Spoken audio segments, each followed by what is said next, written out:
to the channel. Don't forget to subscribe if you're not already subscribed, and like, it really does help the content. So today we're in the Royal.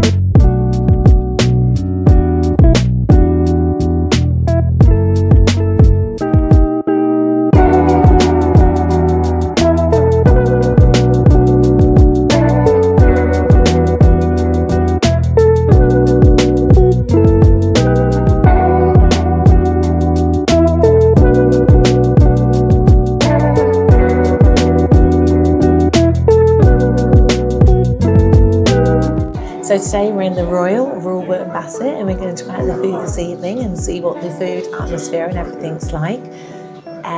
Yes, don't forget to subscribe, like and comment below if you've been here or if there's anywhere else you'll recommend. Cheers. Cheers. So this is the tapas. So this is our prawns pilbara. Okay. This is our famous crispy cheese dumplings. Oh, look at that. Yeah. Fresh tuna for you. These are our vegetable spring rolls. Amazing. And the remaining is just on its way, alright? Thank you very much. You.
So we just finished our tapas. We had a selection of the vegetarian and the fish tapas. They're all really fantastic, but all the options were absolutely beautiful and really well seasoned and really, really filling as well. So if you are looking to get some really lovely tapas, come to the Royal Wootton Bassett. Absolutely fantastic food, really well cooked, great flavours, and really good for the value that you're giving it for.